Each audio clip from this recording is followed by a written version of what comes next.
Boa tarde a todos, sejam todos bem-vindos a esse estudo promovido pelo CETREL, o estudo do livro O Consolador, à luz da doutrina espírita, livro de Emmanuel, da Safra de Emmanuel, pela psicografia do nosso irmão Francisco Cândido Xavier. Esse livro, ele apresenta perguntas, que foram elaboradas pela FEB e foram apresentadas para Emmanuel através da psicografia do nosso irmão Chico Xavier, e tem como objetivo nos apresentar, ampliar o nosso conhecimento, ampliar as nossas luzes de entendimento do Evangelho de Jesus. A doutrina espírita, o Consolador prometido, no Evangelho revivido do Cristo, esse é o nosso objetivo, o nosso trabalho.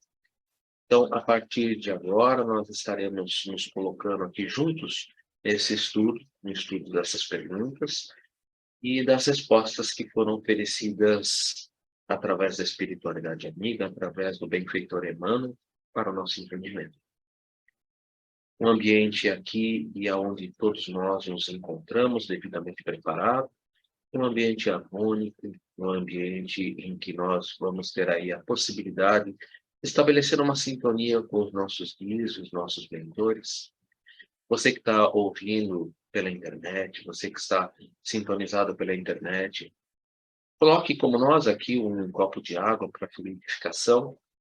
Essa água vai receber da espiritualidade amiga os fluidos necessários para o nosso pronto restabelecimento.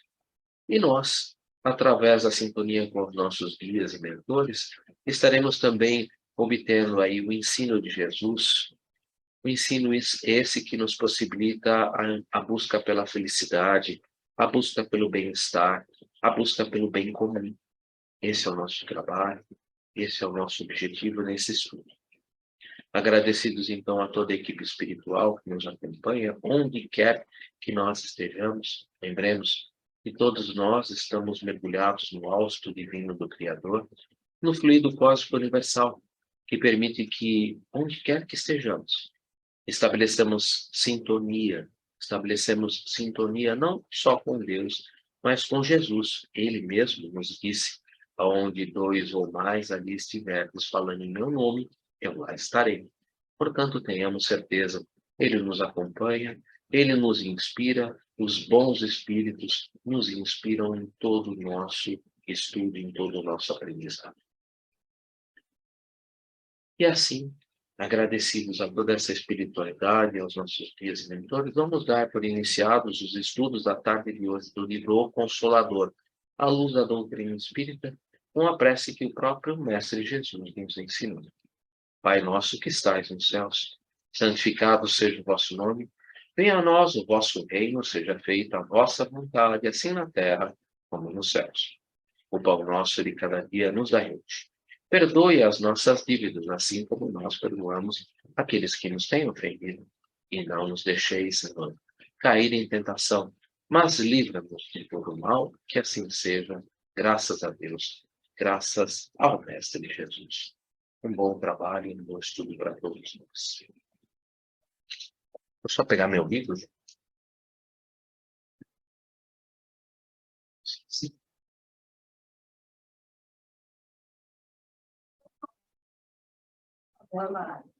Samuel conseguiu entrando.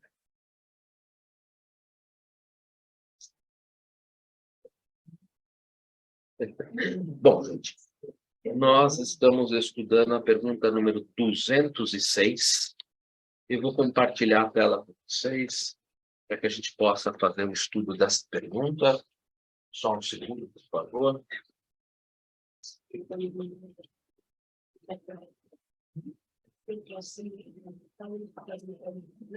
Vamos lá. Nós vamos estudar a pergunta 206, a gente já fez a abertura. Bem-vindo, Samuel. Eu vou compartilhar a tela com vocês com a pergunta de número 206.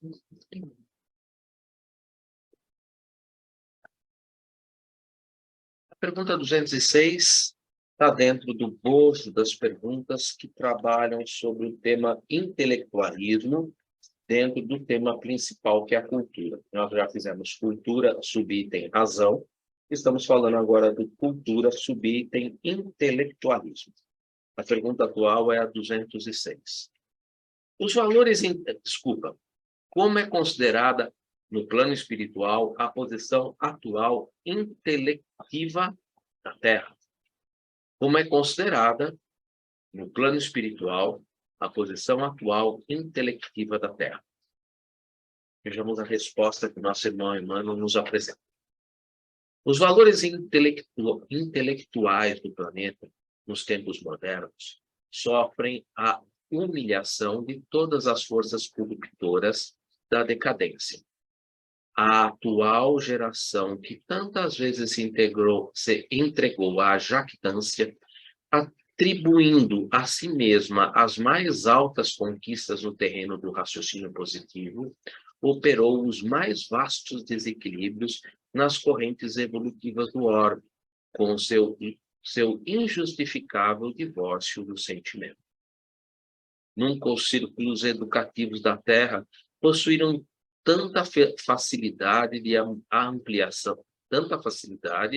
ampliação, como agora, em face da evolução das artes gráficas. Jamais o livro e o jornal foram tão largamente difundidos.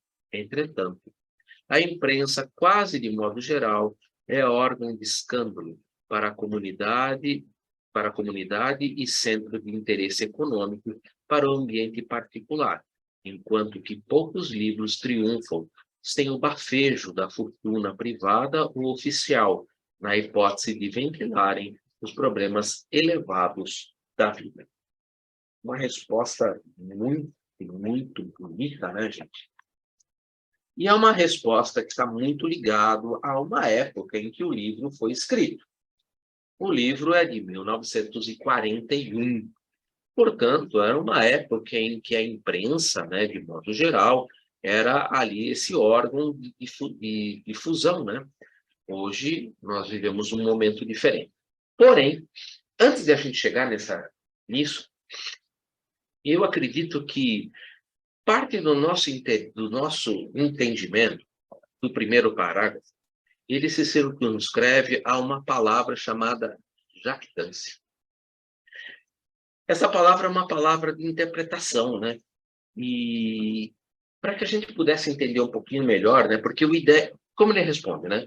Os valores intelectuais do planeta, nos tempos modernos, sofrem a humilhação de todas as forças corruptoras da decadência.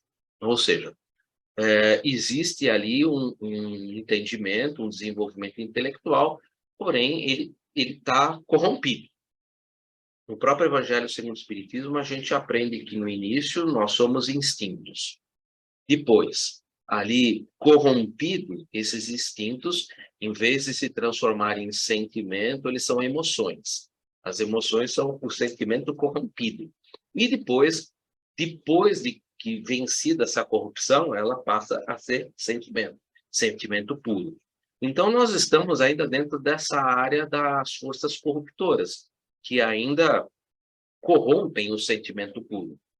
A atual geração, que tantas vezes se entregou à jactância, atribuindo a si mesma altas conquistas no terreno do raciocínio positivo, operou os mais vastos desequilíbrios nas correntes evolutivas do orbe, com o seu injustificável divórcio do sentimento, novamente trabalhando sobre o sentimento e esse divórcio, essa separação, né, que a gente deixa de lado em prol dessa jactância.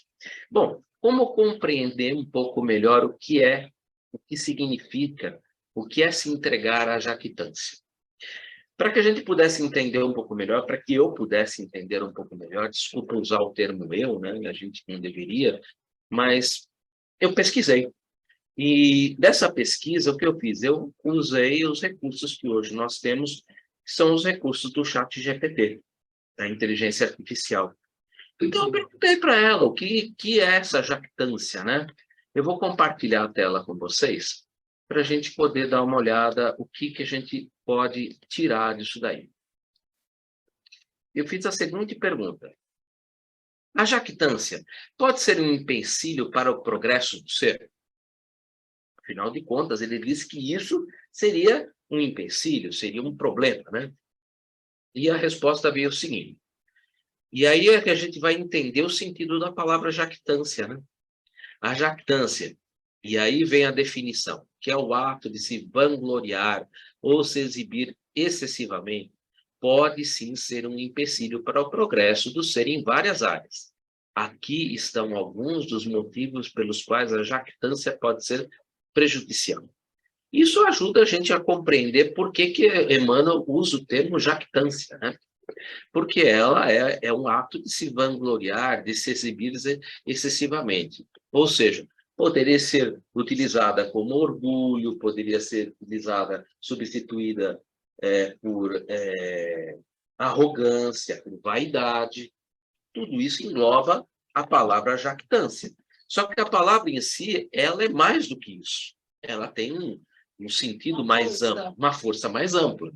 Então, por isso que eu perguntei para a inteligência artificial se ela podia nos dar uma ideia mais profunda.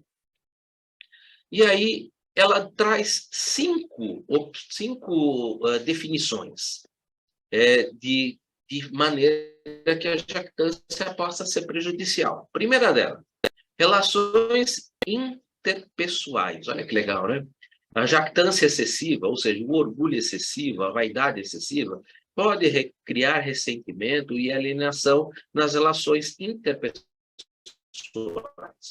Quando alguém constantemente se vangloria de suas conquistas, habilidades ou qualidades, isso pode afastar os outros e dificultar a construção de relacionamentos saudáveis e genuínos. Então, a gente vê que o orgulho, um excesso de vaidade, realmente prejudica o progresso do ser.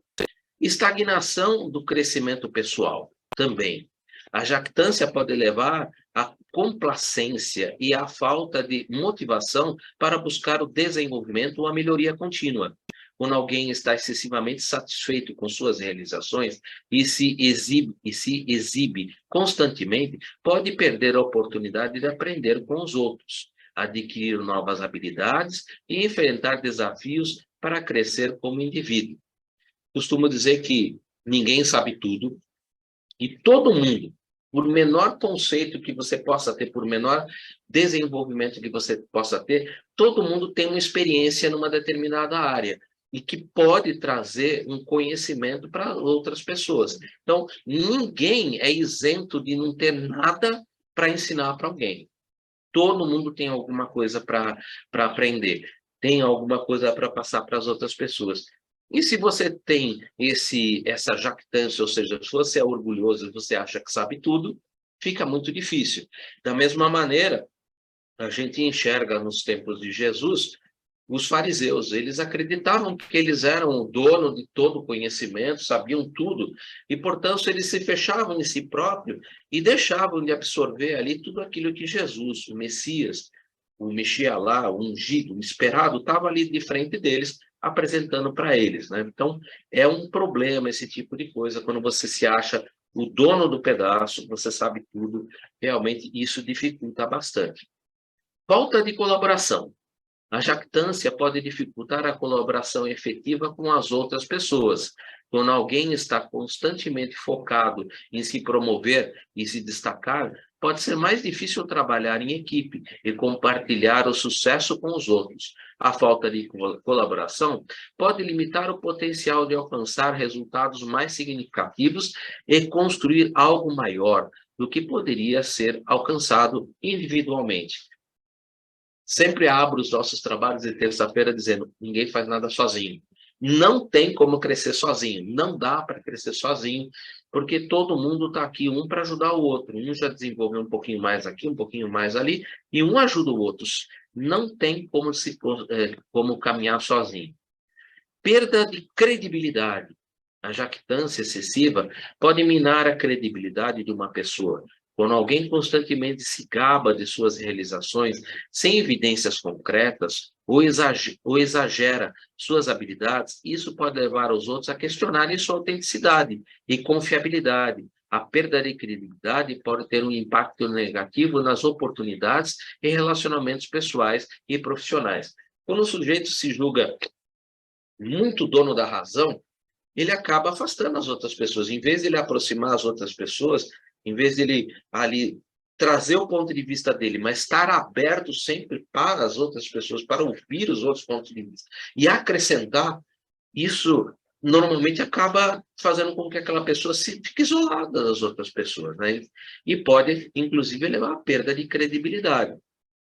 Falta de humanidade e empatia. A jactância pode refletir uma falta de humanidade e empatia em relação aos outros. Ao se concentrar apenas em si mesmo e em suas próprias conquistas, pode-se perder a perspectiva dos outros e não reconhecer o valor e as contribuições de outras pessoas. A humildade e a empatia são importantes para a colaboração de relacionamentos saudáveis e para a colaboração efetiva. E ele encerra dizendo: em resumo, a jactância excessiva pode impedir o progresso pessoal ao afetar negativamente as relações interpessoais e as relações interpessoais, a motivação para o crescimento, a colaboração, a credibilidade, a capacidade de ser humilde e empático. É importante cultivar uma atitude de humildade, reconhecendo e valorizando as conquistas próprias e as dos outros, ao mesmo tempo que se busca o conhecimento pessoal e o progresso. Ou seja, conhecer a palavra jactância ajuda bastante para a gente entender um pouco melhor quando ele coloca ali para a gente assim, né? Que todas a atual geração que tantas vezes se exagerou a jactância ou a vaidade, o orgulho, a arrogância. Exagerou ainda. Atribuindo a si mesmo as mais altas conquistas no terreno do raciocínio positivo, operou os vastos desequilíbrios nas correntes evolutivas do orbe, com o seu injustificável divórcio do sentimento. E aqui, que sentimentos ele chamou a atenção? Que a gente não pode se afastar da humildade e da colaboração, da credibilidade, da humildade, da empatia. Ou seja, mesmo uma inteligência artificial percebeu que humildade e empatia são algo de suma importância, né? E que o orgulho e a arrogância levados ao extremo afastam tudo isso, né? Eu acho interessante aqui usar também um pouco do raciocínio espírita, porque dentro dos conceitos espíritas da Trindade Universal, nós temos Deus como criador, né? E Deus cria espírito e matéria. A matéria é o fluido. Poderíamos, por a matéria ser algo muito imponderável, muito difícil de nós ali nos abstermos desse termo, Kardec nos pede para que nós nos leva, né, uma reflexão para o fluido cósmico universal. E o espírito a criação de Deus, né? O átomo, a angelitude, né? Nós estamos falando dessa criação do espírito como ali a base inteligente, né? O princípio inteligente, que é o espírito, né? Caminhando para o espírito como nós somos hoje em dia, né? E o espírito se usa da matéria, se usa do fluido cósmico universal para manipular essa matéria e para poder, enfim, criar. Criar, eu não quero usar essa palavra, porque o único que cria é Deus, né? Modificar. Modificar e dar criação, né? Fazer as suas criações pessoais. Na verdade, são modificações do fluido cósmico universal, né? O ser humano não cria nada, ele modifica, né? Eu vou usar até um termo científico, uma passagem da ciência que diz o seguinte: nada se cria, nada se destrói, tudo se transforma. Então, na verdade, nós somos transformadores, né, através da nossa vontade do fluido cósmico universal. E quando a gente se cai nesse desequilíbrio das correntes evolutivas de achar que fui eu que criei, né, isso é uma arrogância, né? E ele chama exatamente atenção a isso, né? Nunca nos círculos evolutivos da Terra possuíram tanta facilidade de aplicação como agora em face da evolução das artes gráficas, jornais e revistas, que foram largamente difundidos, né? E na época em que o livro foi escrito, em 1941, realmente uma época em que os livros e os jornais ali eram os meios propícios para a divulgação. não só de coisas boas, como também de coisas ruins, né? Quando ele coloca, né? Quando ele termina, né? Poucos livros triunfam sem o bafejo, sem o auxílio da fortuna privada ou oficial, na hipótese de ventilar os problemas elevados da vida. Ele quis nos dizer assim que poucos livros ali recebiam um auxílio, né, monetário, né, para poder ser ali amplamente divulgados, né, na hipótese de ali esses livros estarem falando de elevados problemas elevados da vida, né? A gente vê que os próprios livros produzidos ali pela psicografia do nosso irmão Francisco Cândido Xavier, na Lavra de Emmanuel, os livros de Divaldo, eles contam com poucos recursos, né? Com pouco bafejo oficial, ou às vezes até mesmo privado, né? Para que esses livros possam ser mais amplamente divulgados.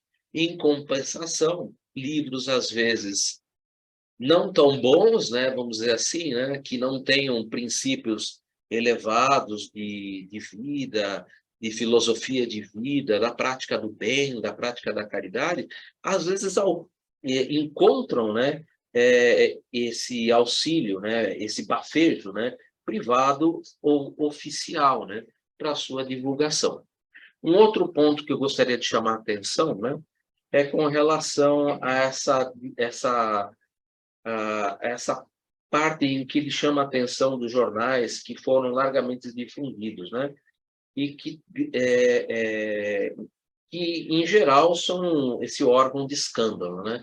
O órgão do escândalo, né, que ele chama a atenção, a gente precisa lembrar que, como o Emmanuel ele trabalha muito dentro do Evangelho, o escândalo aqui ele tem um sentido de pedra de tropeço, ou seja, o livro ou a revista ou a atitude que está contido, eu vou melhorar isso aqui, aquilo que está contido dentro do livro ou da revista ou do jornal, ele não pode servir de pedra de tropeço, ele não pode servir de escândalo, ele não poderia ser utilizado para levar as outras pessoas à queda. O escândalo é exatamente algo que leve o teu irmão à queda, né? Eu estava pensando no seguinte, quando eu estava estudando isso, eu pensei, né? Puxa vida, no tempo de Emmanuel, o jornal e a revista, eles poderiam ser levados a um motivo de queda. Mas hoje em dia, não é mais o jornal e a revista. Hoje em dia são as redes sociais. Isso. Então eu fiz uma outra perguntinha para Emmanuel, para o Penai, a respeito disso, né? E eu disse assim, né? Porque hoje em dia é muito comum a gente pensar no sentido de que cancelar as pessoas nas redes sociais, né? E aí eu perguntei, né, qual o maior problema de cancelamento realizado nas redes sociais? Porque é algo comum, né? O cancelamento realizado nas redes sociais é um fenômeno complexo e multifacetado. E diferentes pessoas têm opiniões divergentes sobre seus impactos. Embora seja importante reconhecer que o cancelamento pode ser usado como uma ferramenta para responsabilizar indivíduos ou instituições por comportamentos prejudiciais, também existem preocupações associados a ele. Alguns dos principais problemas frequentemente apontados incluem falta de devido processo. Isso a gente tem visto, e isso é... Por que eu quis chamar a atenção? Eu quis trazer a resposta de Emmanuel, que falava dos jornais e revistas, para o momento atual. E o momento atual fala exatamente do problema do cancelamento nas redes sociais. Falta de devido processo. O cancelamento nas redes sociais muitas vezes ocorre sem um processo formal de investigação ou devido processo. Isso pode levar a acusações e consequências severas, sem uma avaliação justa ou oportunidade para a defesa das partes envolvidas. A gente vê isso todo dia, né? Exposição em ataques e assédios. Cancelamentos podem resultar em assédio online. Cyberbullying, isso é o mais comum de hoje, né? Bullying. Bullying feito pela rede virtual. E ameaças direcionadas às pessoas ou instituições cancelada. Isso pode ter um impacto significativo na saúde mental e bem-estar dos indivíduos afetados. E quantas pessoas, às vezes, podem ir até por suicídio por causa de um cyberbullying, né? Ou cuidado que a gente precisa tomar nos dias de hoje, né? Falta de espaço para diálogo e aprendizado. Alguns casos, o cancelamento pode levar à polarização e ao fechamento de espaços para o diálogo construtivo. Em vez de promover a compreensão e aprendizagem mútua, o cancelamento pode criar barreiras e impedir o engajamento e a troca de ideias. Lembra exatamente aquele tempo de Jesus, né, que o sujeito ele tinha medo de falar sobre o Cristo, porque senão ele seria cancelado do Sinédrio, ele não poderia entrar, ele seria cancelado pelo Sinédrio e não poderia entrar na sinagoga, né? O impacto da liberdade de expressão. O cancelamento pode gerar um ambiente de medo e autocensura, onde as pessoas podem ter receio de expressar opiniões divergentes ou impopulares, com medo das consequências negativas. Isso pode ter implicações na liberdade de expressão e na diversidade das ideias. E, sim, com a ausência de oportunidade de crescimento e mudança. Em alguns casos, o cancelamento pode impedir a oportunidade de crescimento pessoal e mudança de comportamento, né? Volta aos tempos de Jesus, né? Cancelaram Jesus, né, naquela época. Em vez de fornecer uma chance de aprendizado e evolução, o cancelamento pode perpetuar rótulos negativos e estigmação. É importante reconhecer que nem todos os cancelamentos são iguais e que algumas situações podem exigir medidas para responsabilizar comportamentos prejudiciais. No entanto, conjunção adversativa. É essencial promover uma cultura de diálogo aberto, empatia e respeito nas redes sociais, a fim de evitar os efeitos negativos do cancelamento indiscriminado. Chamando a atenção no futuro, né? Antes era jornal e revista que poderiam gerar escândalos. Hoje o escândalo pode vir de um cancelamento. E para finalizar, eu fiz uma última pergunta, né? Quais os prejuízos de censurar ou criticar as pessoas? Afinal de contas, o cancelamento ele vem sempre norteado a uma maneira de censurar, eu não quero, ele está falando de alguma coisa, ou criticar, né? A palavra crítica já é um problema, né? Porque toda vez que você critica, você está se colocando numa situação de eu sei mais do que você, de orgulho. Ou seja, dentro da doutrina espírita, o espírita em si, ele nunca deveria estar aberto a utilizar a palavra crítica, ele deveria banir essa palavra do seu vocabulário, né? A gente não critica ninguém, a gente está sempre aberto ao diálogo, né? Então, a crítica já é um problema. Censurar ou criticar pessoas pode ter vários prejuízos, tanto para indivíduos quanto para a sociedade em geral. Aqui estão algumas das principais prejuízos associados a censurar ou criticar ou críticas excessivas. Ou seja, a própria resposta, ela diz assim, olha, censura e crítica é um problema. Censura e crítica é um problema. Não tem lado positivo, né? A restrição da liberdade de expressão. A censura pode restringir a liberdade de expressão e limitar a diversidade das ideias. Quando as pessoas são censuradas ou criticadas de forma injusta ou desproporcional, pode haver um efeito inibidor sobre a expressão de opiniões e perspectivas diferentes, saber escutar os outros. Danos à autoestima e ao bem-estar emocional. Críticas severas ou constantes podem causar danos à autoestima e ao bem-estar emocional das pessoas. Isso pode levar a sentimentos de inadequação, ansiedade, depressão e outros problemas de saúde mental. Olha só, né? Efeito inibidor sobre a criatividade e a inovação. Quando as pessoas são constantemente censuradas ou criticadas, podem se sentir inibidas em expressar a sua criatividade e inovação. O medo das críticas negativas pode levar à conformidade e à falta de originalidade. Você vai ser Maria, vai com as outras. Barreiras à comunicação ou ao diálogo construtivo. A gente fala que o espiritismo tem que estar sempre aberto a esse diálogo construtivo, ouvindo todas as pessoas. A censura ou a crítica excessiva pode levar barreiras ou diálogos ou ao diálogo construtivo. Em vez de promover a compreensão mútua e a troca de ideias, a crítica negativa pode gerar ressentimento e polarização, dificultando o progresso e a solução dos problemas. Afinal de contas, como eu falei, a crítica, ela sempre te coloca numa posição de orgulho, né? A falta de oportunidade de aprendizado ou crescimento. Quando as pessoas são censuradas ou criticadas de forma destrutiva, pode haver uma falta de oportunidade de aprendizado e crescimento.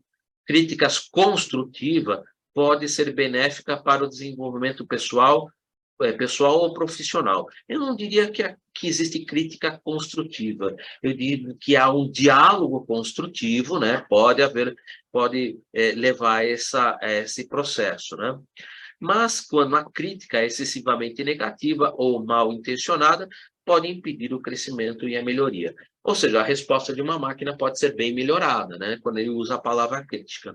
É importante ter em mente que a crítica construtiva, eu diria que o diálogo construtivo, e ele depois se autocorrige, né? É importante ter em mente que críticas construtivas e debates saudáveis, você vê que ele se corrige, né?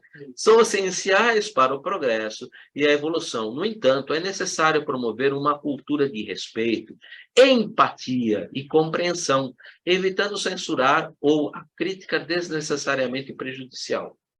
Bom, gente, essa é a minha colaboração. E agora eu queria ver de vocês o que vocês gostariam de trazer a respeito disso.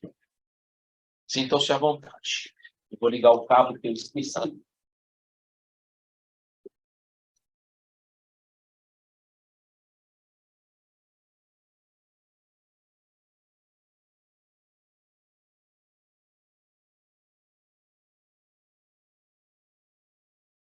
Nos dias atuais.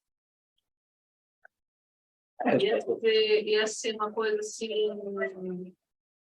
Nós temos um intelecto muito bom, tem muita coisa acontecendo em prol, né? A gente vê pela a parte da pesquisa, da ciência, né? Toda da velocidade das coisas que estão sendo feitas, a própria evolução e progresso, né? A maioria que tem na faixa dos 50, 50 e pouco, a gente viveu um período de maior evolução, né? Porque a gente viu um negócio que não tinha nem se comunicar por carta, a se comunicar hoje por um negócio na tua mão, você vai na tua bolsa, você fala, você chegou todo mundo. A gente nunca poderia imaginar uma coisa dessa, né? E fora outras coisas que a gente desconhece, né? Na parte de pesquisa, na parte da medicina, o que eles estão fazendo, inovando e tudo mais. Pode abrir você pode operar uma pessoa de algo grave por 2 furinhos, quer dizer, totalmente invasivo, né? Enfim. Mas tem um outro lado da mexerica podre, que é realmente, eu acho que essa parte que você falou muito bem, das redes sociais, isso aí é uma coisa maravilhosa para você fazer o bem. Mas também vai para tudo, né? Quando você tem um lado bom, alguém consegue desenvolver alguma coisa que não é tão boa. E, infelizmente, a gente vai ter muitos problemas mais para frente de depressão, de ansiedade, de baixa autoestima, por causa desse meio de comunicação que as pessoas não estão sabendo como lidar. Fica todo mundo, você fica horas ligando negócio, quando você desliga aquilo lá, você fala assim, o que eu vi mesmo? Você não tem nada de conteúdo, se você vai procurar. Tudo coisa vaga, tudo coisa boba, tudo coisa assim, sem... E eu acho que a gente perde muito tempo na nossa vida perdendo nisso. Estou falando que não tem o que fazer. Eu acho que é gostoso, uma coisa relaxante, você ficar lá dando uma olhada e tal, mas a gente tem que se cuidar para o negócio não devagar nesse sentido. E eu acho que por ali você consegue também ensinar muita coisa ruim. Muita fake news que a gente teve, muita informação fake news, uma informação mentirosa, né, caluniosa, inventada. Uma coisa é uma mentira, outra coisa é você criar uma situação que não é a verdadeira e tudo mais, né? Então, acho que bate bem talvez com essa resposta de hoje, nessa parte das redes sociais. E acho que é isso. E pode ver o que você falou, Edu. Você procura bem essa parte das redes sociais. Eu acho que é bem tudo isso. A gente tem que separar e escolher bem o que a gente vai consumir. É um relacionamento, né? As pessoas, o relacionamento entre as pessoas realmente ele tá um pouquinho mais assim, mais rápido, mais fácil. Então, antigamente era um pouco mais difícil, até você se conhecer, entrar em grupo, tudo mais, era um pouquinho mais longe, né? Um tempo longo de se gastar para isso.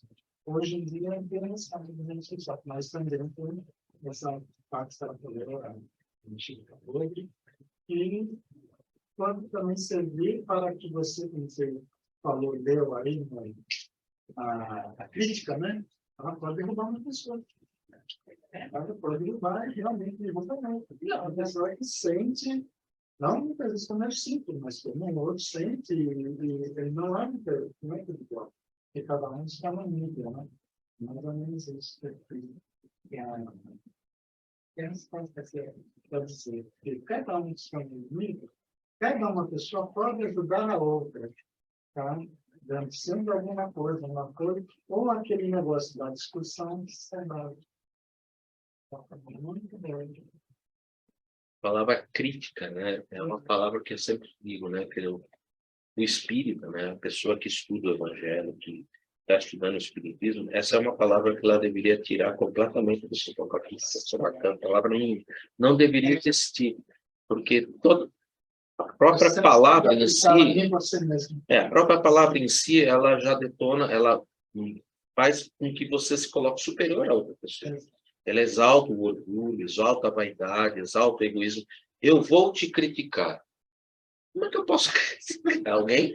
Né? Você precisa saber mais do que ele, né? Então você já está se colocando numa posição de superioridade. Quer dizer, é algo que não deveria um espírito ou alguém que conhece a doutrina, conhece o Cristo, que sempre nos ensinou a soerguer as outras pessoas. Soerguer não é criticando, soerguer é ajudando, trazendo a pessoa para mais perto, né? O importante é que, já que nós estamos caminhando nesse sentido, é que nós não sejamos pedra de tropeço. Afinal de contas, Jesus foi muito, muito pontual quando ele disse: há de haver escândalos. Mas é daquele por quem vem o escândalo. Seria melhor que ele amarrasse uma pedra de moinho e se lançasse num lago, né? Porque realmente todo aquele que é pedra de tropeço para outra pessoa vai ter que depois voltar e soerguer a pessoa que ele derrubou. Então, ele serviu de escândalo, ele serviu de pedra de tropeço, a pessoa caiu, ele vai ter que retornar de alguma maneira e soerguer. Ele é como se ele criasse um vínculo. Então, o problema do escândalo é por isso que Jesus foi muito inciso nisso. O problema do escândalo é que você, sendo pedra de tropeço, fazendo alguém cair, você fez um vínculo com aquela pessoa. E você vai ter que voltar para tirar a pessoa daquele vínculo que você promoveu. Então, por isso que aqui o nosso irmão chama muita atenção, né, sobre isso, né, que difundidos, entretanto, a imprensa quase de um modo geral, é o órgão de escândalo para a comunidade. Ou seja, se você escreve alguma coisa no tempo desse livro, você escreve, publica, se você coloca na imprensa, coloca no rádio, porque, afinal de contas, aqui ainda a televisão estava aparecendo, em 1941, a televisão preto e branco, em raríssimos lugares, né? Mas era o rádio, o jornal e a revista. E o rádio, o jornal e a revista eram usados como poderiam ser utilizados como veículo de escândalo, de queda das pessoas, né? Hoje, por isso que eu chamei muita atenção de hoje, né? Hoje é o cyberbullying, né? O cyberbullying pode levar uma pessoa à prática de suicídio. E aí? Você já imaginou que o vínculo que você criou, você vai ter que pegar com essa pessoa, possivelmente, como seu filho, para você poder tirar ela da condição que você deu. Será que as pessoas já pensaram? Parar um momento para pensar na profundidade do que está escrito aqui, aplicado aos dias de hoje? Por isso que eu quis chamar muita atenção dos dias de hoje. O mecanismo que nós temos na mão hoje que é o celular, você cancelar uma pessoa, você colocar fazer uma crítica num grupo social, dentro do grupo social. Você imaginou o que você pode estar, o escândalo que você pode estar provocando? Quais são os... Nossa, é algo assim, acho que a gente precisa refletir muito hoje. As ferramentas de hoje são muito mais poderosas do que as ferramentas quando esse livro foi escrito. As ferramentas aqui eram poderosas, mas as de hoje são muito mais poderosas, são muito mais vastas. O estrago que você pode fazer é muito maior, é muito maior. Pode ser violento. Eu acho que a gente precisa refletir nesse aspecto. O que tem no livro dos Espíritos? Agora eu quero ver a Meg. Isso daí a gente estava de castigo que você não vê. Então, é a questão dos entes. Isso.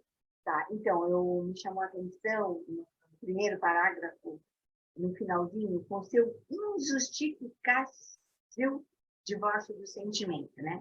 Que eu peguei como exemplo, por exemplo, né? Um médico que defende aborto, né? É uma injustificável divórcio do sentimento que o médico dá à vida, e de repente ele defende o aborto. E agora na outra linha, como agora em face da evolução das artes gráficas? Não vou mais falar sobre isso, o que você falou, que eu ia falar do Google, tá? E lá no final, poucos livros triunfam sem o bafejo da fortuna privada ou oficial, na hipótese de ventilar os problemas elevados. Só fofoca. Você vê, e nós pedimos para dar um joinha lá no YouTube. Para não excluir. É para não excluir para essas... excluir, porque é coisa boa. Porque senão fica 6 meses sem dar joinha. Gente, é lá no YouTube. Porque o pessoal começou... Mas a gente não sabe se a pessoa fez assim, tipo, já dei, ou se estava dando joinha. Pode ser. Eu entendi assim. Eu já dei. Eu fui no YouTube. Quantos likes tinha? Não batia. Eu tinha 9. Aí eu falei, não. Fiquei aqui, cara. Você vê a informação legal da palestra dele hoje. Perdoar quantas vezes? Faz a conta. Soma. 13. Onde você faz isso? Quando você junta a da moral e a intencional. Hoje, na palestra dele, ele falou um trecho muito bacana. Quantas vezes devo perdoar o meu irmão? Aí ele fez a multiplicação, 490, 9 mais 4, 13. Quantos eram as pessoas que cantavam com isso? Tem uma informação dessa. Quando você junta, isso vai aumentar a sua parte intelectual. Aí eu achei aqui, no Livro dos Espíritos, no livro 3, capítulo 12, Perfeição Moral, 904. A culpa em sondar as chagas da sociedade e as revelar? Pergunta de hoje. Isso depende do sentimento que o leva a fazê-lo. O espírito aprecia, mas pode ser punido por essa espécie de prazer que toma em revelar o mal. Por quê? Porque hoje em dia há muito disso, né? Em revelar, sabe? Eu não quero te contar, mas eu vou te contar, né? A intenção em si é ganho político pessoal. Porque na vida espiritual se observa muito a intenção da prova do que você está fazendo, né? E na 904A, de que forma, nesse caso, julgar a pureza das intenções e a sinceridade do escritor? Isso não é sempre útil. Se ele escreveu boas coisas, aproveitarem. Se fez mal, é uma questão de consciência que a ele diz respeito. De resto, se deseja provar sua sinceridade, cabe a ele apoiar o preceito pelo seu próprio exemplo. Agora, certos autores publicaram obras muito bonitas e de grande moralidade, que ajudam o progresso da humanidade, mas das quais eles mesmos não se aproveitaram como espíritos. Lhe será levado em conta o bem que fizeram através de suas obras? A moral sem ação, a ação é a semente sem o trabalho. Tá? Resumo do resumo das questões. Era legal dar uma lida nelas inteira, mas eu grifei só o que eu achei que batia com a questão. Sim. Como é, né? considerada no plano espiritual a posição atual intelectiva da Terra. Temos que observar que já se passou 80 anos dessa pergunta. Já tivemos até a Guerra Mundial, cara. Segunda Guerra Mundial. Por isso que eu falei assim, eu não sei a resposta dessa pergunta Hoje. hoje. Por isso, Da internet, eu acho por que vai isso que pesar. por isso que eu trouxe para Hoje está onde? Hoje está onde? na rede social. A natureza humana, as coisas estão sendo feitas da mesma maneira, e às vezes com as mesmas intenções. Tá? E é o que eu estava falando lá, parece que eu acabei não enveredando. Quando eu falei com o interesse, eu ia falar de uma outra coisa. Eu ia analisar o comportamento de cada disciplinismo. E aí entra nesse foco da fofoca da internet. Tá? É o seguinte, hoje, se você falar uma besteira, 12 segundos depois, milhões de pessoas vão começar a falar, a reclamar, ou então criticar aquilo que você falou. Você vai tomar uma tonelada de crítica que você nunca mais você fala nada. Entendeu? Por quê? Porque a velocidade é muito grande. Vocês falaram aí do tempo que a gente viveu da carta, etc. Nós vivemos isso aí, mas essa geração aqui não tem a menor noção do que era isso. Para eles é isso aí que eles estão vivendo aí. Eles estão vivendo. Esse é o tempo deles. Esse é o agora. Esse é o agora deles. Parece que está tudo certo. Não tem consequências para eles, porque eles não tiveram oportunidade de avaliar ainda as consequências. Mas, de vez em quando, um coleguinha deles morre de bullying. Na escola, morre aí por causa de um atrito desses na internet. O cara se mata, o cara se suicida. Ele foi humilhado publicamente. Para ele, o impacto daquilo é como se fosse um trator passando em cima dele. Né? Muitas pessoas deixam de falar com um cara desse aí, porque ele falou uma besteira. Né? Ninguém vai passar em PVT para ele uma pergunta dizendo: por que você falou aquilo? Você não devia ter falado, isso é muito perigoso. Né? Dar conselhos, ou então falar, sai dessa, não faça mais isso. Não, mas o pessoal não está nem aí. Hoje é assim. Você falou, o pau já está comendo. É imediato. E às vezes tira até do contexto. Não, é tira, mas você falou, exatamente isso aí. Gente, o contexto inteiro que ele está falando. A pessoa vai lá e pega só para ele pegar. Mas, mas a gente está vivendo numa época, estamos escutando. As coisas são imediatas. A Teresa Camasmi. O momento é uma velocidade das coisas e é uma pressa, né, de você. Hoje os jovens eles colocam uma música para escutar e não escutam até o final, eles já tiram uma coisa a outra. Nós estamos terminar a música, está terminando, já estão colocando outra. Você vê? Você coloca um áudio para escutar, eles colocam vezes 2 porque, tipo, o que você vai falar? Então, olha, não sei o quê. Não. Porque eles têm pressa. Se você falar para todo mundo, cansado. Por quê? Essa exaustão de vocês não estar, o corpo perfeito, o negócio melhor, não sei o quê. Sabe, esse momento que a gente está vivendo acelerado, está todo mundo vivendo esse momento acelerado. Porque você tem que fazer isso, você tem que fazer aquilo, você tem que dar conta disso, você tem que dar... Então, a gente tem que tentar se situar um pouco, entender como esse negócio funciona, essas redes sociais e tudo mais. Somos de outra geração. Não, Nós podemos... Você pode atualizar a cabeça. Nós podemos atualizar, mas nós nunca vamos pensar como eles. Eles pensam diferente, porque esse é o momento deles. Eles agem dessa forma aí, porque eles não tiveram uma educação e uma formação como nós tivemos. Entendeu? Mas eles estão nesse momento, que é o momento deles. Quando então, nós vamos chegar até lá. Nós podemos chegar até lá. Mas eles não vão conseguir raciocinar como nós. Mas eles vão conseguir raciocinar muito mais rápido do que a gente.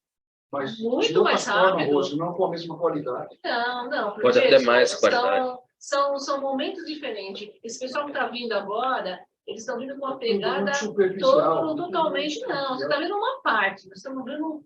Vamos fazer um não pode ser. contexto. É um pessoal que vem, você vê essas crianças já tocando, o outro já isso, o outro aquilo, o outro fazendo umas habilidades, uma inteligência, eles pegam o celular, eles já sabem exatamente tudo que tem que fazer. Você nem, meu Deus, o que serve. Eles já, intuitivamente, eles já sabem para que serve.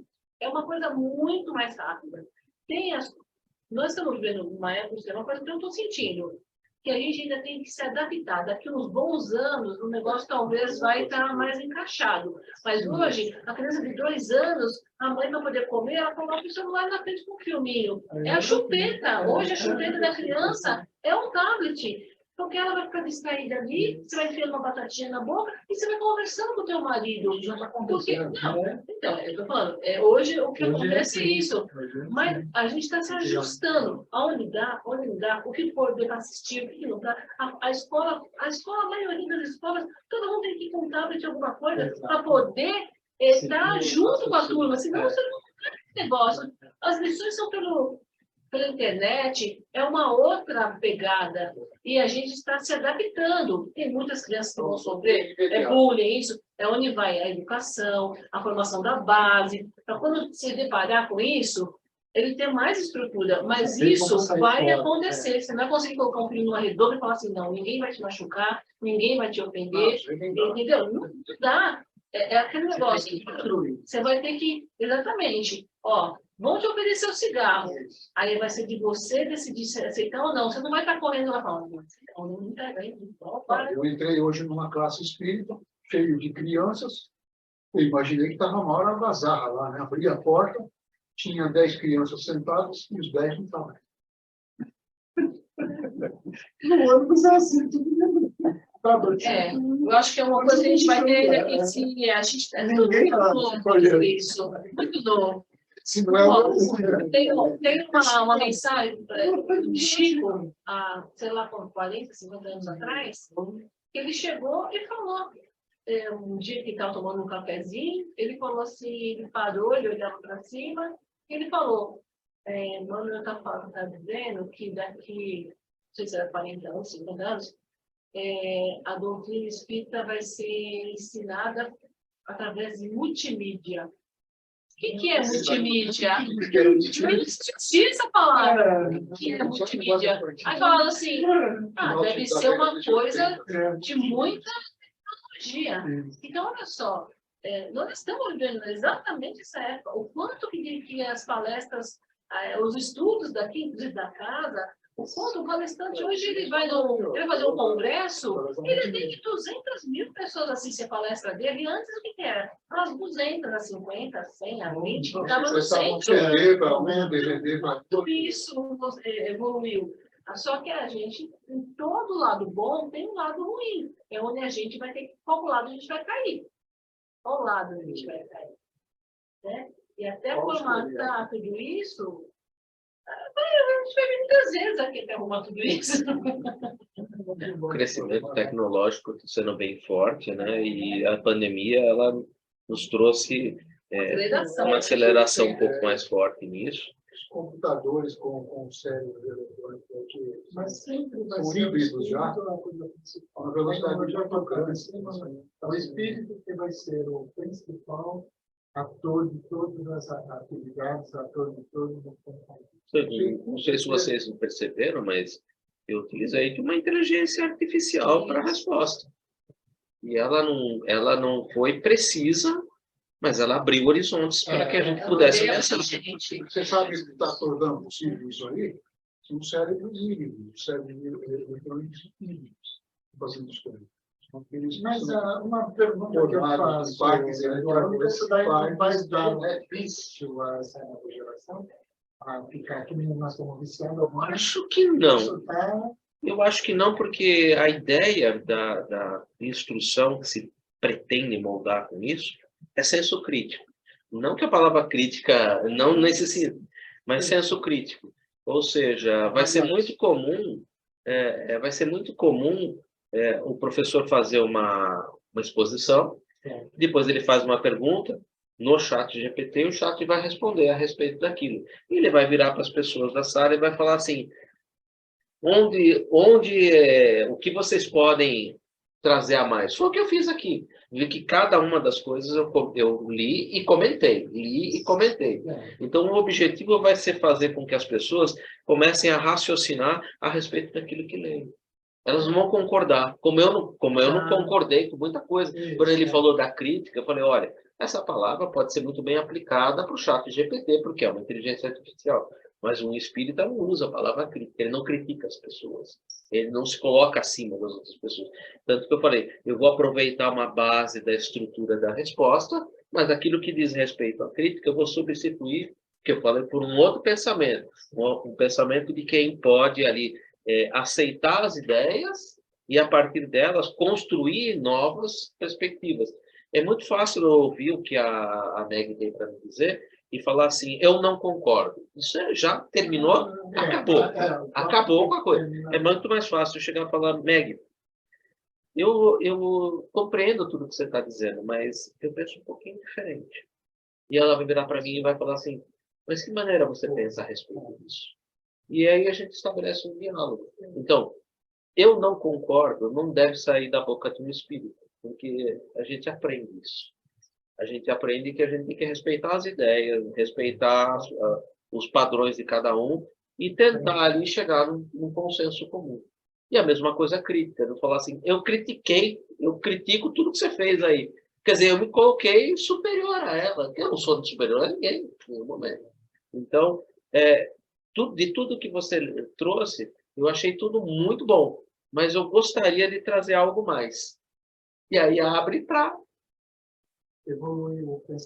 Então, a ideia da inteligência artificial, ela te dá um esboço geral, que nem ela fez aqui. Ela te dá um esboço geral do pensamento. Ela pega o que está mais sendo dito sobre aquilo, né?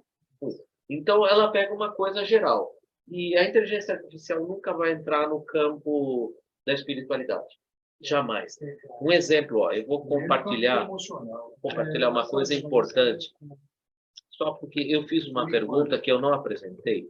Isso é só para a gente finalizar, né? Que é o seguinte. Eu coloquei a pergunta de Emmanuel para ela, né? Como é considerada a posição atual intelectiva da Terra? Não, peraí. Aqui temos... Não, isso é outra coisa.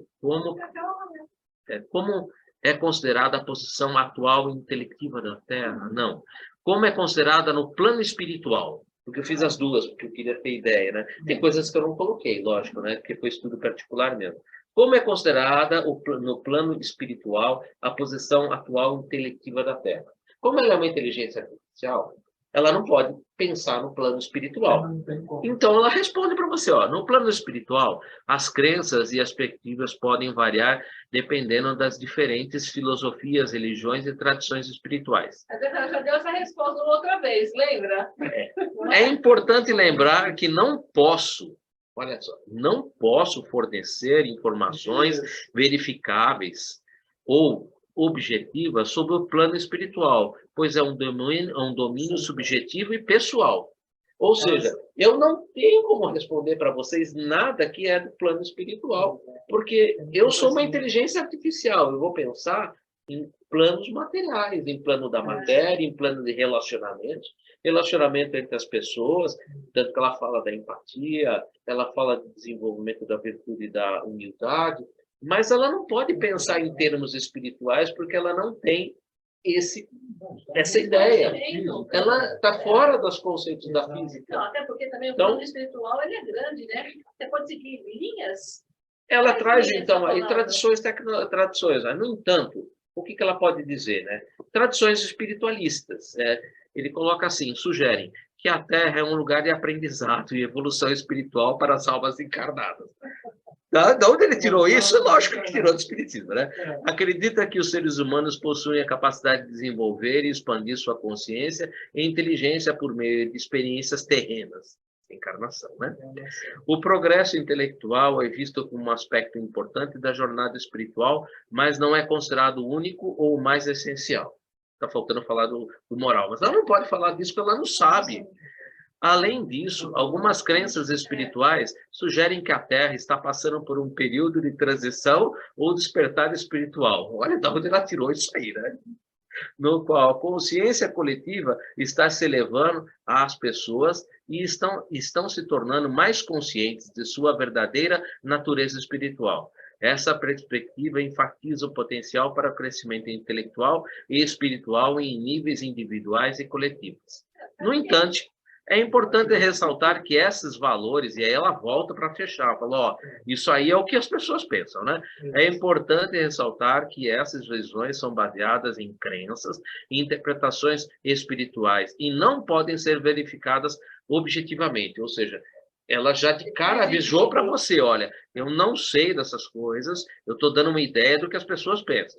Cada pessoa pode ter sua própria compreensão e perspectiva sobre a posição intelectual da Terra, no plano espiritual, e isso pode variar de acordo com suas crenças, tradições espirituais. Sim, a resposta foi bem justinha, né? Mas ela se exime. Ó, Deixou aí do lado um materialista. deixou uma brecha para você pensar. Uma brecha assim, ó. Falou que é uma questão individual, né? Enquanto que é uma questão depende da crença de cada um. E que cada um é que pode definir o seu universo espiritual. Entendeu? Não, ela foi... Não foi brecha, ela foi sincera. É uma coisa que eu não volto a falar da espiritualidade, porque cada um tem a sua. Cada um tem a sua, ela é laica, ela é uma consciência laica, né? e ainda é uma consciência do mundo material, do mundo científico. Então, eu achei bem interessante.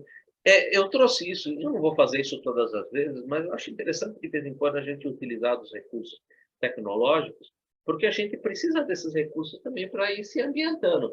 Como algumas pessoas falaram, né? A gente com mais de 50, né? E as pessoas de hoje em dia, eles usam essas coisas.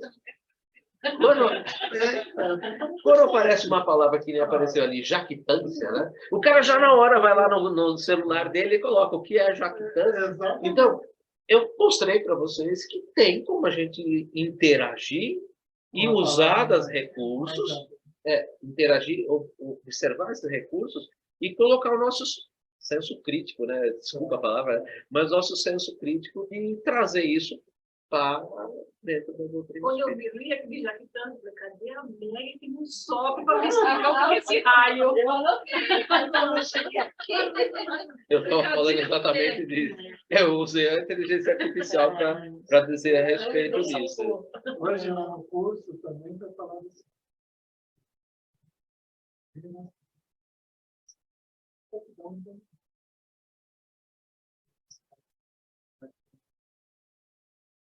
É arrogância, vaidade. Bom, gente, é isso. Semana que vem a gente volta, pergunta 207, ainda nós estamos dentro do mesmo bojo. A pergunta é, nossa, né? A decadência intelectual pode prejudicar o desequilíbrio do mundo? É a pergunta contrária, né? Se a gente tinha pensado no positivo, a gente chegou a falar bastante do negativo. Só que agora a gente vai de uma forma bastante mais direta. Quando vocês estavam falando aí, Eu vou descer para falar com a Ana. Tá bom. o Júlio Verne tem um livro chamado Paris do século XX.